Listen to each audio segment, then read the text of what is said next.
मस्त असं संध्याकाळचा सूर्य मावळलेला आहे. किती सुंदर वाटते ना.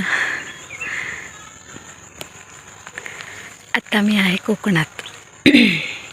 नमस्कार, हॅलो, हाय. मी सुषमा कोकणची राणी या माझ्या नवीन ब्लॉगमध्ये तुमच्या सगळ्यांचंच मनापासून स्वागत करते.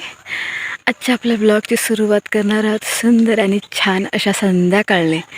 तर मस्तपैकी बघा, जेवढं कॅमेऱ्यामध्ये नाही ना छान दिसत आहे, तेवढं रिअलमध्ये खूप भारी दिसते खरं सांगायचं झालं तर.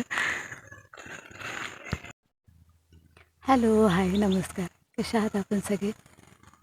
आज मी आलेली आहे कोकणात आणि कोकणामध्ये येऊन मस्तपैकी छान असं जे शिमगा उत्सव होता, म्हणजे आमच्याकडेच पालखी येणार होती, ती पालखी येऊन गेलेली आहे आणि मस्त असं आजचा दिवस एन्जॉय केलेला आहे. तर म्हटलं आता आली आहे कोकणात तर एक ब्लॉग बनवते. तर ब्लॉग बनवायचं कारण तसं म्हणायला गेलं तर फार वेगळं आहे, पण इथे शांतता आहे आणि इथे माईकची वगैरे गरज लागत नाही मुळात. त्याच्यामुळे मी म्हटलं चला इथे एक व्हिडिओ शूट करून टाकते. बऱ्याच दिवसापासून तो व्हिडिओ शूट करायचा होता, पण राहून गेला होता कारण मुंबईला असल्यावर वेळच भेटत नाही. चला, सुदैवाने मला सुट्टी मिळाली, एक दिवसाची का होईना, आणि मी आली गावी माझ्या कोकणात आणि बऱ्याच वर्षानंतर आलेले आहे कोकणामध्ये. मला वाटतं जवळजवळ 10 ते 12 वर्षानंतर, म्हणजे गावी आली होती एकदा मी, पण खास करून पालखीसाठी मी 10-12 वर्षानंतर आलेले आहे. तर आज एक तुम्हाला मस्तपैकी अशी स्टोरी सांगणार आहे. स्टोरी म्हणण्यापेक्षा तो एक रिअल टाईपचा माझा अनुभव आणि मी जे केलं आहे काही ते सांगत आहे. आता काय केलं आहे असं तुम्हाला प्रश्न पडलेला असेल. आता सर्वात महत्त्वाचं म्हणजे आज जे काही तुम्हाला मी सांगणार आहे ना, थोडक्यात किंवा लांबसुद्धा होईल, मोठीसुद्धा असेल, तर जे पण काही सांगणार आहे ते माझ्याबद्दलचं आहे आणि खास करून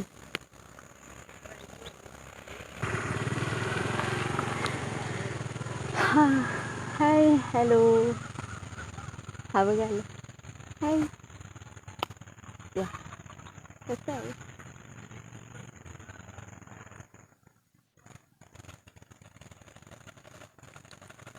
हा तिकडून बघत होता बऱ्याच वेळ मला.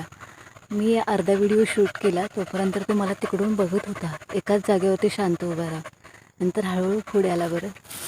बरं मला जे सांगायचं होतं ते तर राहूनच गेलं. तर सांगायचं हे होतं की माझं जे शिक्षण आहे त्याच्या रिलेटेड आहे ही सगळी गोष्ट. आणि हे काही मी ॲडव्हर्टायझिंग नाही करत आहे, तर माझा जो अनुभव आहे किंवा मी जे पण काय केलं आहे ते मी केलं आहे ते स्वतःसाठीच केलं आहे, नाही कोणासाठी काय बोलतो म्हणजे असं काही मोठेपणा सांगण्यासाठी नाही आहे. नाहीतर बऱ्याच लोकांना असं वाटू शकतं की हां हे स्वतःचा मोठेपणा सांगते. तर असं काही नाही, सगळ्यांनाच पॉसिबल नसतं किंवा सगळेच जणं ती ॲडजस्टमेंट करू शकत नाही. कारण बऱ्याचदा आपली लग्न झाल्यानंतर टोटली लाईफ चेंज झालेली असते आणि त्याच्यानंतरही आपण कोणते तरी निर्णय घेऊन त्याच्यावरती अंमल करतो आहे. हा बघा, हा इथेच साहेब उभा आहे. तर एक सेकंड.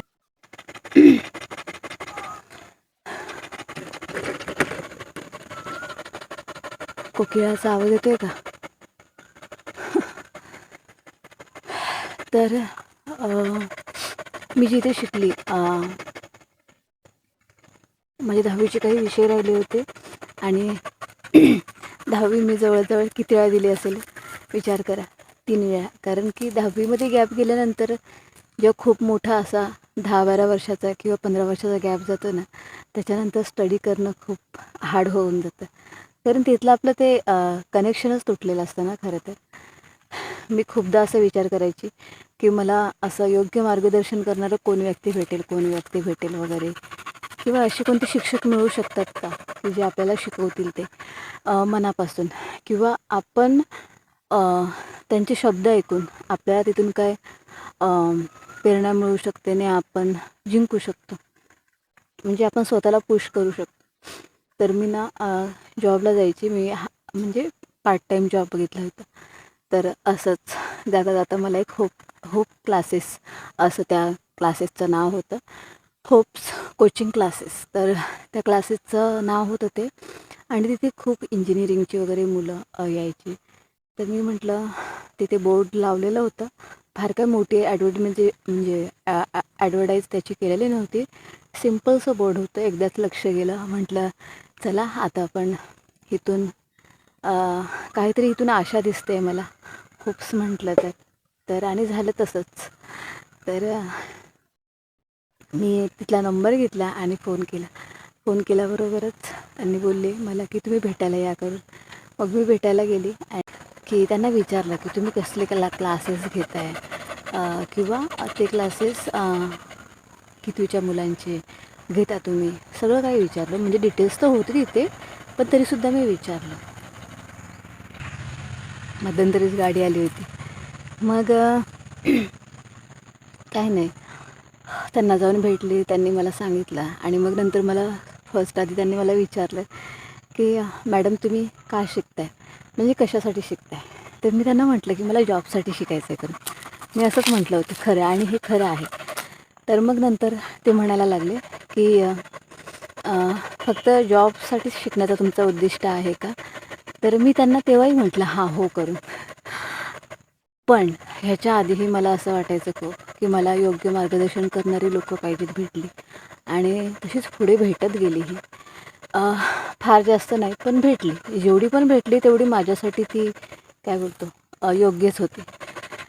आणि मग त्या क्लासेसमध्ये मी जॉईन केले 10वी, आणि माझे जे पण काही विषय राहिले होते ते मी कंप्लीट केले तिथून. आणि खरं सांगू का, मला काहीच यायचं नाही, कारण खूप वर्षानंतर एवढं सगळं सोडून दिल्यानंतर ते बुक्स, पेन, नोटबुक घेऊन बसायचं, लिहून काढायचं, ते सगळं सम कसे सोडवायचे सगळं डोक्याच्या पलीकडचं होतं. सगळा भुसा व्हायचा. पण खूप शांतपणे ते सर मला शिकवायचे. माझ्यापेक्षा वयाने ते लहान होते, तरी पण मला क्लासमध्ये गेल्यानंतर मॅडमच म्हणायचे आणि खूप रिस्पेक्ट करायचे. खरी गोष्ट सांगायची झालं तर मला मग मी तिथून मी 10वी क्लिअर केली. आणि आता माझी मुलंसुद्धा त्याच क्लासेसमध्ये शिकत आहेत. पुढचं जे एज्युकेशन आहे, आणि माझी मुलं शिकत आहेत ती आता गेली 3 वर्ष शिकत आहेत. ह्याच्याजवळ मी मैत्री केलेली नाही आहे बरं. हा जस्ट तिकडून आला, थोडंसं काय फक्त म्हटलं ये तर आला. तसंच मला पिकाचूची आठवण आली. पिकाचूही तसाच होता. आता व्हिडिओ बनवत असताना हा मध्ये आल्यानंतर हा सुद्धा आपल्या व्हिडिओचा एक भाग बनला आहे. कारण काय बोलतो, असंच कोणी सहजासहजी भेटत नाही कोणाला, आणि हे तर मूकच जीव आहे. ते कायमस्वरूपी लक्षात ठेवेल हा बरं. वा छान. पिकाचू तसाच होता. तर मी काय म्हणत होती, तर झालं माझं आता कंप्लीट झालं एज्युकेशन. आणि मग आता माझी मुलंसुद्धा तिथे शिकत आहेत. डिस्क्रिप्शनमध्ये मी कॉन्टॅक्ट देते. जर तुम्हाला आवडलं तर नक्की तुम्हीसुद्धा तिथे जॉईन व्हा. आणि खूप छान शिकवतात, हे तितकंच खरं आहे. उगाचच मी काही ॲडव्हाइजमेंट करत नाही आहे, ॲडव्हर्टायझिंग करत नाही आहे, किंवा तुम्हाला ॲडवाईज नाही देत आहे. मला असं वाटतं की जसं माझं भलं झालं तसं इतरही मुलांचं भलं झालं पाहिजे. कारण शिक्षण ही आपल्या आयुष्याची पहिली पायरी आहे, आणि शिकण्यासाठी आपले 15 ते 16 वर्ष किंवा 20 वर्ष जातात. त्याच्यामुळे हे मी तुम्हाला सांगायचं उद्दिष्ट हेच, की तुम्हाला जर शिकायचं असेल आणि खूप मोठं कोणतं तरी तुम्ही सायन्स घेताय किंवा जे पण काही तुमच्या आवडीचं असेल, तर तुम्हाला तिथून छानपैकी मार्गदर्शन मिळेल. आता बाकीचं सांगायचं झालं तर ही गोष्ट मला थोड्या वेगळ्या टाईपमध्ये शेअर करायची होती, पण तेवढं काही वेळच भेटलं नाही. आणि वुमन्स डे येऊन गेला, पण वेळच भेटत नव्हतं. कधी व्हिडिओ शूट करू. आणि हा व्हिडिओ थोडासा मोठा होईल, ऐकायला तुम्हाला मोठं वाटेल, पण नक्की ऐका. आणि कसा वाटला कॉमेंट्स करून नक्की सांगा. चॅनल पेजवरती नवीन असाल आणि चॅनल पेजला सबस्क्राईब केलं नसेल तर नक्की सबस्क्राईब करा, लाईक करा, हाईप करा. आणि असेच आपले नवीन नवीन व्हिडिओ पाहत राहते. मी व्हिडिओ बघते म्हणून मी बनवत आहे. So thank you so much everyone. हा बघा आपला मित्र साहेब वैतागून. आता हा मला कायमस्वरूपी लक्षात ठेवणार आहे. जेव्हा पण मी इकडे येईन ना तेव्हा हा असणार इथे, एवढं मात्र नक्की. तर फार छान एक व्हिडिओच्या निमित्ताने मी इथे येऊन बसली आणि हा आला काय आणि माझी ह्याच्याशी मैत्री झाली काय.